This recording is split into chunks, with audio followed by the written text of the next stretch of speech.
Her hand closed around my arm just past the security checkpoint. Hard, the grip of someone drowning grabbing the nearest solid thing. I'd never seen her before in my life. Dark eyes, a wedding guest dress, a crumpled boarding pass in her other fist. Behind her, the arrivals board flipped over to a flight marked landed. She pulled me close enough that I could smell jasmine and panic. Her eyes locked on something over my shoulder, and she said it fast and low. "I know this is insane. Please, act like my husband for the next 40 minutes.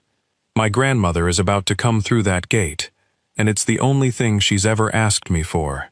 I had spent the entire week being the man nobody wanted to marry, and a total stranger had just grabbed me out of a crowd to be exactly that. Let me back up. My name is Nolan Reyes. I'm 33 years old, and I'm an actuary. If you don't know what that is, don't worry. Nobody at any party I've ever attended has known either. I calculate risk for an insurance company. I spend my days figuring out how likely things are to go wrong, and how much it costs to be ready when they do. It's a good job. It's a safe job. I am, by every measure available, a safe man. That, it turns out, is the problem. 1 week before a stranger grabbed my arm in that airport, my fiancée called off our wedding. Her name was Dana, and we'd been together 3 years, and the invitations were already out, and 8 days before the ceremony, she sat me down and told me she'd met someone else, someone who, in her words, makes me feel alive. She said I was wonderful. She said I was the safest, steadiest, most reliable man she'd ever known. She said it the way you'd describe a reliable car you were trading in for something faster. "You're the smart choice, Nolan," she told me. "You're just not the exciting one. And I don't want to spend my life being sensible." I was flying home that day from her city, where I'd gone to formally cancel a venue, return $200 of deposits, and tell my own parents, who'd flown in for a wedding that wasn't going to happen, that the safe son had been passed over one more time. I was 33 years old, standing in an airport, feeling like a man nobody in the history of the world had ever chosen for anything. One number on a spreadsheet marked low risk, low reward. That's who I was when Priya grabbed my arm. Before I tell you how the worst week of my life turned into the best 40 minutes of it, if you believe the person who feels overlooked and passed over might just be the one somebody's about to choose, do me a quick favor and tap subscribe, because this channel is full of stories exactly like this one, and I'd hate for you to miss the next. All right, back to the terminal. "My grandmother," the stranger said again, gripping my arm, her voice shaking. "Please, I don't have time to explain. She's landing on a layover, 40 minutes, and she thinks I'm married. And I'm not. And I came here to tell her the truth, and I can't. I looked at that gate, and I can't be the thing that breaks her heart. 40 minutes, that's all. Then she flies on, and you never see me again. Please. Now." A sensible man, a low-risk man, says no, says I'm sorry, this is madness, and walks to his gate. That's the man Dana traded in. And maybe that's exactly why I did the opposite. Maybe I was so tired of being the safe choice that when a total stranger looked at me like I was the only solid thing in the terminal, I decided, for once in my careful life, to be a risk. "What's my name?" I said. She blinked. "What? If I'm your husband, I need to know my name, and how we met, and how long we've been married. Your grandmother's going to ask." I set my bag down. "You've got about 90 seconds to brief me before she comes through that gate. Go." Something broke open in her face. Relief. Disbelief. The first shaky edge of a laugh. "Priya?" she said. "I'm Priya." "We've been married 8 months. We met at, God, a bookstore. You knocked over a display. It's a whole story. I'll fill it in. Your name can be your real name. It's easier." "Nolan," I said. "Nolan Reyes. Priya Anand." She grabbed my left hand and looked at it, panicked. "You don't have a ring." I looked down. 8 days ago I'd have had one. I do, actually, I said, and I reached into my coat pocket, where a plain wedding band I hadn't been able to bring myself to throw away had been sitting like a stone for a week. I slid it on. It fit, because of course it fit. There, married man. Priya stared at the ring, and then at me, and for 1 second the panic dropped and she really looked at me. The way you look at someone you're suddenly aware is a whole person. Why do you have a... Long story, I said. We've got about 20 seconds. Which one's your grandmother? And then the gate opened, and the passengers started coming through, and I watched Priya Anand transform. She straightened. She smiled. A real, radiant, terrified smile. And she took my arm, and she whispered, "Her name is Nani." She half raised me. "Please be kind to her. She's the best person I know." Nani came through in a wheelchair pushed by a flight attendant, a tiny, ancient woman in a deep red shawl with eyes like 2 bright black stones, and behind her came a sharp-faced woman in her 50s who could only have been Priya's mother. And the moment Nani saw Priya, her whole face cracked open like sunrise. "Priya, Priya, beta." And then her eyes went straight past her granddaughter to me, and she clasped her hands together, and she said, in an accent worn soft by years, "And this is him? This is my Nolan? My Nolan." She said it like she'd been saving the words, like she already loved a man she'd never met. I did the only thing that felt true.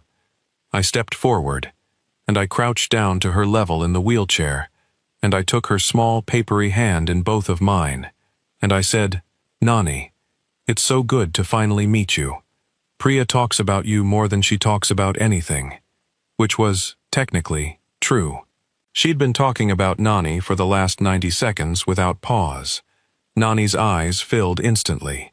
She reached up and put her hand on my cheek, this stranger's hand, warm and light as paper, and she looked at me the way nobody had looked at me in a very long time, maybe ever, like I was a gift, like I was chosen. And I felt something crack in my chest that Dana had spent 8 days sitting on. "He is handsome," Nani announced to the whole terminal, "and he is kind. I can see it. You cannot fake kindness. I have lived 84 years, I know." She turned to Priya's mother. "Meena, did I not tell you? Did I not say she would find a good one?" The mother, Meena, was not smiling. Meena was looking at me the way I look at a risk assessment, sharp, suspicious, calculating. And I understood, in that instant, that the grandmother was the heart of this, and the mother was the wall. And if this was going to work for 40 minutes, I was going to have to get past Meena Anand. 8 months married, Meena said. And this is the first we meet him, at an airport, on a layover. Her eyes flicked to Priya. "You couldn't have brought him for the wedding season. You couldn't have brought him once." "Mom," Priya started. "It's my fault," I said. Calm. "It's the only setting I have. My work travel is relentless. I'm an actuary. I go where the contracts are, and it's kept me away far more than it should have. I've wanted to meet Nani since the day I met Priya. When we heard you'd have a layover here, I moved a client meeting to be at this gate." I wasn't going to miss her twice. I looked at Meena steadily. "I know how it looks, us keeping to ourselves. It wasn't respect I was withholding. It was time I didn't have. I'm sorry for that." Meena held my eyes for a long, long moment. She didn't soften, but she didn't push either. And Nani, oblivious to all of it, was already tugging my sleeve. 40 minutes, Nani said. "They give us 40 minutes before we board again. Sit. Sit with your Nani. Tell me everything." So we sat, the 4 of us, on a row of hard airport chairs, and for 40 minutes, I was Priya Anand's husband. And here is the strange thing. It should have been terrifying. It was. For the first 10 minutes, Priya and I building a marriage in real time, under the sharp eyes of her mother, filling in the bookstore, and the toppled display, and the honeymoon we improvised with our knees pressed together in warning. But somewhere in there, it stopped being a performance. Because Nani didn't ask the questions Meena would have. Nani asked, "Does he make you laugh?" And Priya, caught off guard, looked at me. This stranger who'd just decided to be brave for the first time in his careful life. And she said, "Yes, yes, he does." And it wasn't a lie, because in the last 20 minutes I'd made her laugh 3 times out of sheer nerves, and we both knew it. Nani asked me, "Do you take care of my Priya? She thinks she has to do everything alone. Always she has been like this. Do you make sure she lets you carry things?" And I said, "I'm learning how. She's stubborn, but I'm patient. Patience is basically my whole personality." Nani laughed so hard she had to hold her chest, and Meena almost smiled, and Priya looked at me with something I couldn't name, and 40 minutes started to feel like the shortest amount of time in the world. Meena nearly caught us once. She waited until Nani was distracted fishing a photograph out of her bag, and then she leaned across and said, casual as a knife, "Nolan, which hotel did you two stay at for the wedding night?" Priya's told Nani the story a dozen times. I forget the name. It was a test, clean and cold. A detail Priya and I had never invented. A trap with no safe answer. I felt Priya freeze beside me. "Honestly," I said, and I let myself smile, rueful. "I couldn't tell you the name of it if my life depended on it, and Priya still gives me grief about it. I'd booked the wrong place, realized it an hour before, and scrambled to fix it while she pretended not to notice I was panicking. So whatever she told Nani, believe her version. Mine's just a man who nearly ruined his own wedding night with a reservation error." I glanced at Priya. "She's never going to let me forget it." "Never," Priya managed, squeezing my hand hard enough to bruise. Meena studied me a moment longer, and something shifted. Not trust, not yet, but the grudging respect of one careful person recognizing another. "At least you admit your mistakes," she said. "Most men her age don't." She sat back. It wasn't approval, but it was a truce, and a truce was all I needed for the time we had left. Then, with maybe 10 minutes left, Nani did the thing that turned the whole day upside down. She reached under her red shawl and worked something off her own wrist. A gold bangle, thin and worn smooth, the kind of thing that has lived on a body for 50 years. And she took Priya's hand, and she slid it onto Priya's wrist, and her eyes were streaming now. "This was my mother's," Nani said. "And then it was mine. The day I married your grandfather. 51 years I wore it. I have carried it across the whole world in my bag, Beta, on every trip, for years, because I wanted to give it to you myself, on the day I finally saw you settled and safe and loved. Not send it in the post, give it, with my own hand." She closed Priya's fingers around it. "Now I have. Now I can rest easy. My Priya is loved." And Priya Anand went absolutely white, because it was one thing to lie about a husband. It was another thing entirely to have a 51-year-old heirloom, the most precious thing her grandmother owned, pressed onto her wrist as a blessing on a marriage that did not exist. I watched the whole cost of the lie land on her at once. She opened her mouth. I saw her decide, right there, to tell the truth, to break it all open, 10 minutes before Nani flew away. And I couldn't let her do that to herself, or to the old woman with the streaming eyes. So I put my hand over Priya's and Nani's joined hands, and I said, gently, "Nani, that's the most beautiful thing anyone's ever given her. We'll take care of it, I promise you. We'll take care of all of it." And I meant the last part more than I had any right to. They called the flight. The 40 minutes were up. Nani hugged me. Actually hugged me. This stranger, this discarded man, held my face one more time and said, "You are a good one. I knew it the second I saw you. Take care of my girl." And then the flight attendant wheeled her back toward the gate, Meena following with one last unreadable look at me over her shoulder, and Priya and I stood there in the terminal watching them go. and Priya was shaking. "I have to give it back," she whispered, staring at the bangle on her wrist. "I have to run after her and give it back and tell her the truth. I can't. Nolan, I've stolen 51 years off my grandmother's wrist with a lie. What did I do? What did we just do?" "You didn't steal anything," I said.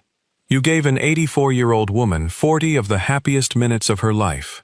She got on that plane lighter than she's been in years. That's not nothing. That's not a crime. It's a lie. It's a kindness wearing a lie's clothes," I said. "I've had a whole week of the truth. The truth is, I'm the man nobody picks, and my fiancé traded me in 8 days ago, and I flew here to tell my parents the wedding's off. That's the truth, and it's been the worst week of my life." I looked at her, and then a stranger grabbed my arm and picked me to be a husband, and for 40 minutes, an old woman looked at me like I was worth something, and it's the best I've felt in longer than I can remember. So don't tell me kindness is a crime. Some lies are just love that hasn't caught up to the facts yet. Priya stared at me. "Your fiancé left you 8 days ago." "For someone more exciting," I said. "I'm an actuary." It was always going to be a short list of reasons, and Priya Anand, panicked, guilt-racked, holding her grandmother's bangle, started to laugh and cry at the same time, and she said, "You are the least boring man I have ever met in my life. You just impersonated a woman's husband to protect her grandmother's heart. Who does that?" "A low-risk man taking the only risk he's got left," I said. We exchanged numbers in the terminal. To sort out the bangle, we told each other. Just the bangle. It was never just the bangle. She called that night, to agonize about Nani. I answered, and we talked for 3 hours. She called the next night about the bangle again, and we talked for 4. Within 2 weeks, the bangle was an excuse, and we both knew it. And within a month, I'd driven to her city. I lived 2 hours away, it turned out, close enough. And we sat in a coffee shop, and finally talked, without a countdown clock ticking over us. And the more I learned about Priya Anand, the more I understood why she'd grabbed a stranger's arm rather than tell her grandmother the truth. Priya had spent her whole life being the family's disappointment for one reason. She wasn't married. Her younger sister had married at 24. Her cousins were all settled. Priya, brilliant, funny, running her own small design studio, was 30 and single, and at every family gathering for a decade, she'd been the object of pity and pressure and endless matchmaking with terrible men her mother approved of. She'd stopped dating anyone real because every relationship became a family referendum. And Nani, her one true ally, the woman who'd raised her while her parents worked, had only one sadness left in her long life: that she might not live to see her Priya happy. Every time I visited, Priya told me, Nani would hold my face and say, "I just want to know you're not alone before I go." And I couldn't fix it. So one day, 2 years ago, I told a small lie.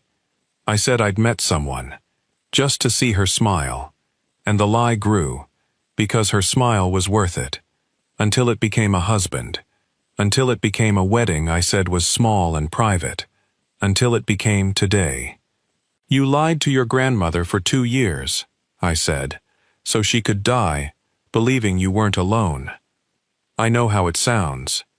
It sounds, I said, like the most love I've ever heard of anyone doing, for anyone.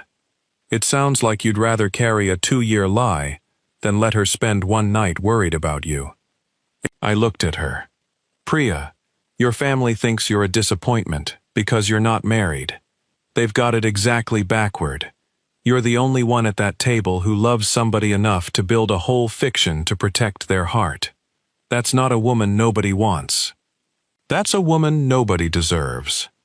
She was quiet for a long time. Then she said, "My fiancé, who doesn't exist, is better at this than any real man I've ever dated." "I've had a week to practice being unwanted," I said. "Turns out it makes you pretty clear about what actually matters." We kept meeting.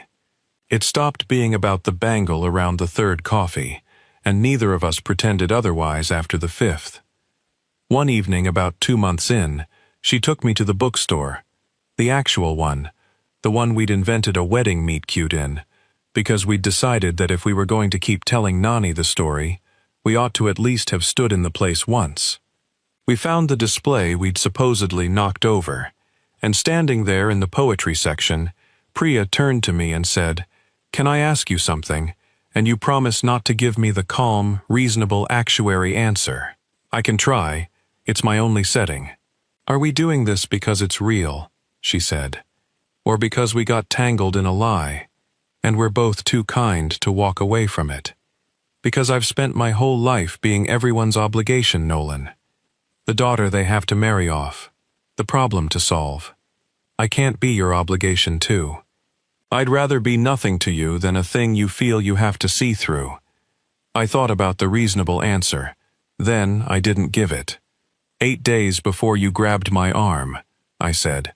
"A woman I'd loved for 3 years told me I was a safe, sensible obligation she didn't want anymore. So I know exactly what you're asking, and exactly how much it costs to ask it." I took her hand. "You are not an obligation, Priya. You're the first thing in my whole careful life I've wanted, that I couldn't have justified on a spreadsheet. I didn't calculate you. That's how I know it's real. You're the one variable I never saw coming, and I don't want to solve you. I just want to keep being surprised." She kissed me then, in the poetry section of a bookstore we'd lied about, and it was the first thing about our marriage that was completely, undeniably true. Here's what I want you to understand, because it's the whole point. Neither of us was on the rebound, and neither of us was reckless. I'd been the safe man my entire life, and Priya had been alone her entire adult life. And we both knew exactly how much it costs to reach for the wrong thing at the wrong time. So we went slow, we went honest. The only 2 people in the world who knew the marriage was fake spent months building a real one, carefully, from the ground up, on top of the strangest foundation any couple ever had: a bangle, a lie, and 40 minutes of forced bravery. And the bangle sat on Priya's wrist the whole time, because she couldn't send it back without confessing, and she couldn't confess without breaking Nani's heart, and so it stayed. A real blessing, waiting for us to make it true. 4 months after the airport, we made it true enough to face the truth. We flew, together, on purpose, to Nani's house, to tell her everything. Priya had decided she couldn't accept 51 years of her grandmother's love under false pretenses for one more day, even if the truth broke both their hearts. I held her hand the whole flight. She shook the entire descent.